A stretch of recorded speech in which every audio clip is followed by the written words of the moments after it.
언제나 필승! 네, 반갑습니다. 필승입니다. 자, 이번에 분석해드릴 기업은 흥국화재입니다.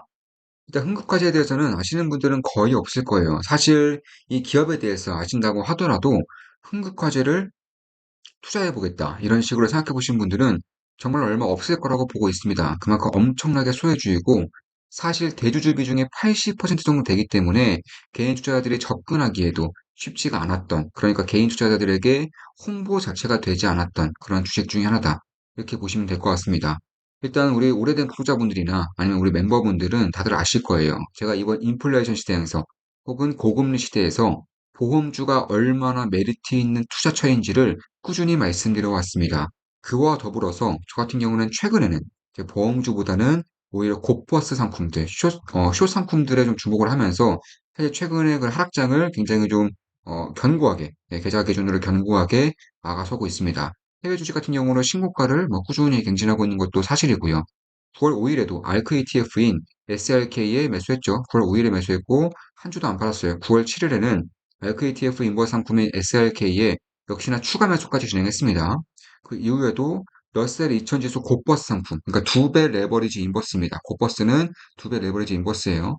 역시나 투자를 진행했고요. 9월 16일에 러셀 2000 지수의 고버스에 투자를 진행했고, 코스닥 고버스 같은 경우도 9월 12일에 투자했고, 9월 13일에 연속으로 이틀에 걸쳐서 추가 매수까지 했습니다. 그리고 9월 21일에는 QID, 나스닥 고버스까지 투자를 진행하면서 사실 해외 주식 같은 경우는 숏 상품이 굉장히 많아요. 한국 같은 경우는 코스닥 숏에 투자하기에는 상당히 어렵습니다. 선물 옵션을 하지 않는 이상은 사실 코스닥 고버스 같은 경우도 코스닥 150에 대한 고버스이기 때문에 투자하기가 굉장히 꺼리낌이 있을 수밖에 없다. 왜냐하면 보통 상위 기업들의 등락률이 특히나 하락할 때에는 훨씬 더 적게 하락하는 경우가 많기 때문에 인버스의 꽃은 결국에는 소형주에 대한 하락 등락폭이에요. 대형주 같은 경우는 이쪽에 하락폭이 크지 않기 때문에 사실 국내 증시보다는 해외 주식 쪽이 인버스 상품에 투자하기에는 훨씬 더 좋더라고 말씀드릴 수가 있습니다. 아무튼 이런 식으로 최근에 쇼상품에 좀 주목을 하고 있는 것이고, 가장 최근에는 이제 러셀 2000 지수 고버스 ETF죠. TWM은 일부 수익 실현까지 완료한 상태다, 이렇게 말씀드리면 되겠습니다. 그럼 이런 와중에서 제가 꾸준하게 보험주를 주목하고 있는 이유는 우리 구독자분들도 다들 아실 거라고 보고 있어요. 물론 우리 멤버분들은 제가 귀에 딱지가 않도록 꾸준하게 말씀드리고 강조드려 왔기 때문에 사실 보험주가 지금의 고금리 사이클에서 혹은 문케어가 끝나가는 지금의 상황에서 얼마나 크게 성장할 수 있을지에 대해서는 다들 아실 거라고 확신하고 있습니다. 그럼 그 와중에 왜 흥국화재를 주목을 하고 있느냐, 이렇게 좀 말씀드리자면, 일단 흥국화재에 대해서는 제가 처음으로 말씀드리는 것 같아요. 거의 대부분 뭐 동양생명이던가 혹은 하나손해보험, 그 전에는 DB손해보험, 현대해상, 그리고 삼성화재, 이런 쪽을 주로 말씀드렸었는데, 이제는 조금씩 좀 니치하게 좀 접어들 때가 되었다. 왜냐하면 보험주가 좋다는 것은 사실 스마트머니들은 다들 알고 계시는 사실이에요. 제 주변만 보더라도 슈퍼개미라고 불리는 분들도 이미 뭐 하나손해보험이던가 동양생명까지는 꽤나 관심을 갖고 지켜보고 계시더라고요. 단 한 명도, 정말 제 주변에서도 투자로서 날고 긴다 하시는 분들, 가치 투자로 굉장히 큰 자금을 굴리시는 분들도 흥국화재에 대한 관심을 가지시는 분들이 단 한 명도 없었습니다. 지금이 저는 기회라고 보고 있는 거예요. 왜 그럼 딱 지금이냐? 기술적 분석 상에서도 어느 정도의 시그널이 나오고 있는 것은 맞고요. 이거는 이제 우리 멤버분들이 이제 요청을 해주시면 제가 텔레그램방에도 따로 말씀드릴 기회가 있으면 해드리겠습니다. 그 외에도 사실 최근에 이제 머스크 자산운용이 흑흑화재에 세게 물렸어요. 네, 세게 물렸었고, 이게 이제 다른 쪽으로 이관을 시켰는데, 그 이관 받은 펀드 쪽에서도 대부분의 물량을 털었습니다. 이건 제가 따로 알아본 결과 거의 다 털었던 것 같아요. 거의 다, 그래봤자 뭐, 몇만 주 단위? 많아봤자 몇만 주 단위 남은 것이고, 대부분의 물량을 털었기 때문에, 사실 기관 투자자들, 특히 머스크 자산운용이 가지고 있었던 물량이 무려 6% 정도 됐었습니다. 참고로 현재 대주주 비중이 80%고요. 머스크가 6% 가지고 있으면 나머지 기관 투자자들이 전혀 들고 있지 않다고 하더라도 유통 물량의 10% 정도밖에 안 돼요. 14% 내외이기 때문에 저 엄청난 물량을 가지고 있었다고 봐도 무방하다는 것이죠. 근데 이 6%라는 물량이 이제는 거의 다 손절매가 나왔기 때문에 지금부터는 우리가 혹은 개인 투자자들이 조금씩 관심을 가지면서 변곡점 혹은 지지라인 때마다 좀 관심을 가질 경우 괜찮은 수익을 낼 수 있겠다, 이렇게 생각을 하고 있는 겁니다. 물론 제 모든 영상은 매수 매도 추천 리딩 절대 아닌 거 다들 알고 계시죠? 참고하시면 되겠습니다. 그 외에도 제가 이 보험주라고 하면은 특히나 자산주들, 특히 이제 흥국화재 같은 경우는 PER이, 흥국화재는 PER이 1이 안 돼요. 올해 기준으로도 1이 안 됩니다. 그러니까 1 이하라는 거예요. 참고로 시가총액이 대략 한 2천억 정도라면은 이 올해 예상되는 단기 순이익, 실적만 하더라도 2천억 원 이상입니다. 올해 상반기에만 1,500억 원 이상의 단기 순이익을 냈어요. 영업이익은 그보다 훨씬 더 많이 냈고요. 그래서 엄청나게 저평가된 기업 중에 하나이고, 고금리 사이클 혹은 보험료의 인상 사이클이 겹쳐지면서 상당한 시간을 알 수 있는 그런 시점에서 PR이 1이 안 된다는 점은 분명히 가치 투자자 입장에서, 특히나 워런 버핏의 스승이라고 불리는 벤자민 그레이엄류의 그런 꽁수 투자라고 하죠. 남들이 보지 않는 것들을 주워서 어, 이 보지 않던 쓰레기 같은 것들이 이제 조금씩 이제 대중들 혹은 개인 투자자들의 그런 혹은 기관 투자자들의 주목을 받을 때 팔아버리는 그런 식의 꽁주 투자자들 입장에서는 이건 뭐 침을 흘릴 수밖에 없는 가치 밸류에이션이라고 볼 수밖에 없어요. 그렇다고 성장이 안 나타나는 것도 아니고 이제 곧 망할 회사도 아니고 재무도 튼튼하고요. 성장도 나오는 상황에서 제가 이제 배당 같은 경우도 한국까지는 배당이 없습니다. 배당이 언제부터 없었냐면은 제가 뭐 쭉 찾아봤어요. 네, 지난 과거를 쭉 찾아봤는데 무려 2000년 2000년이 마지막 배당이었어요. 그 이후로는 배당이 아예 없습니다. 이게 사실 배당이 아예 없었기 때문에, 그리고 굉장히 소외되어 있었기 때문에 지금 같은 말도 안 되는 밸류에이션이 나타나는 것이죠.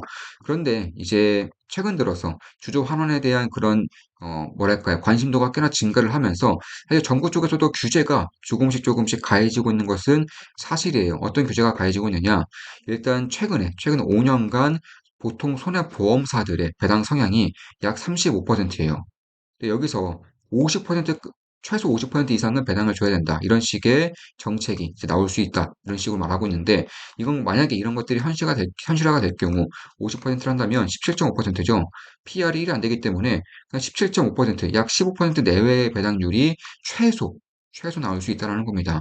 이런 것들을 주목할 때, 그러니까 일단 가장 무거운 물량이 털렸고요. 두 번째 이유로 배당에 대한 기대감이 이전에 커질 수 있다는 점.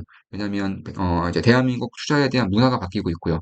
이에 따른 규제도 정책도 바뀌고 있기 때문에 이에 따라서 흥국화재와 같이 어마어마한 돈을 벌어들임에도 불구하고 배당을 주지 않았던 기업들의 압박도가 굉장히 강해질 수 있다는 점에서 저는 이러한 턴어라운드, 심리에 대한 턴어라운드가 발생하기만 하더라도 주가는 꽤나 빠르고 크게 오를 수 있다. 무엇보다도 이런 성장성, 고금리에 대한 성장성과 그리고 보험료 인상에 따른 자체적인 성장 이런 것들도 사실 무시할 수 없을 만큼 커지고 있는 것은 맞고요. 특히 흥국화재 같은 경우는 굉장히 중소형 보험사이기 때문에 재보험에 대한 비중도 꽤나 커요. 대략 한 매출 비중에서 약 15%가 재보험입니다. 재보험 같은 경우는 이제 기관들이 B2B로 하는 이제 그런 보험이라고 보시면 되겠는데, 대한민국에서는 코리안리가 가장 유명하죠. 근데 흥국화재 같은 경우도 매출의 15%를 차지할 정도로 재보험 쪽에서는 꽤나 좀 어느 정도는 좀 지지 기반이 있는 그런 기업 중에 하나이고, 사실 재보험 같은 경우가 제가 말씀드린 이유도 다른 보험들, 특히 손해보험보다는 가치평가 측면에서 조금 더 유리한 위치를 점하는 부분이 있기 때문에 그런 거예요. 그럼에도 불구하고 PR이 올해 기준으로 1이 안 된다. PR이 1이 안 된다. 이거는 사실상 이런 가치 투자자 입장에서는 특히나 이제 벤자민 그레이엄류의 홍수 투자, 엄청난 저평가 기업을 미리 매수해서 몇 년 동안 끌고 가면서 재평가 받을 때 팔아버리는 그런 제 꽁트 투자자들 입장에서는 사실 뭐 침을 흘릴 수밖에 없다. 저는 이거 제 주변의 지인에게도 이제 얘기를 하면서 상당히 느꼈던 부분 중에 하나예요. 여전히 가치 투자자분들도 흥국화재에 대한 관심도가 없다는 것은 그만큼 지금은 엄청나게 소외되어 있다는 겁니다. 사실상 저평가 기업이라고는 사종을 못 쓰는 그분들조차 아예 모르고 있는 거예요. 제가 말했을 때에는 이런 기업이 있냐면서 굉장히 좀 좋아했었던 모습이 있는데 그런 것들도 아예 모르고 있을 정도로 엄청나게 투자자들의 시선이 비껴나가져 있다. 이것만 보더라도 사실상 기회가 될 수 있는 부분은 저는 분명히 있다라고 보고 있어요.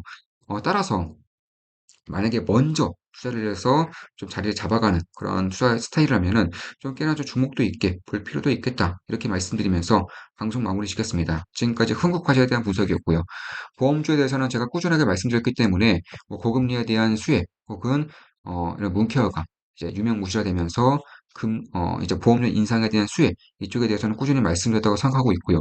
그 외에도 흥국화재가 가지고 있는 압도적인 저평가, PER이 1이 안 되는 저평가 부분, 그리고 배당에 대한 기대감이 조금만 살아나도 주가는 꽤나 빠르게 될 수 있다는 점. 왜냐하면 배당에 대한 기대감이 살아나면 최소 15%의 배당을 해야 하는 상황이 닥치기 때문에 그런 것입니다. 그래서 그런 것들도 주목할 필요가 있다. 그리고 가장 무거웠던 물량이 거의 대부분 손절매 나왔다는 점. 특히 이제 대주주가 최근에 한국화재의 그런 비중을 15%가량 늘렸는데 비중을 늘리는 가격이 대주주가 비중을 늘리는 가격이 약 3,850원이에요. 대략 약 3,850원입니다. 현재 주가는 3,195원이죠. 대주주가 물량을 늘린 것보다 대규모로 늘린 것보다도 오히려 20% 이상 추가락이 있는 그런 상황이기 때문에 이리 보나 저리 보나 현재 흥국화재는 고평가라고는 볼 수 없겠다. 이렇게 말씀드리면서 방송 마무리 짓겠습니다. 필요성 구독, 알림 설정, 좋아요는 돈이 됩니다. 필승!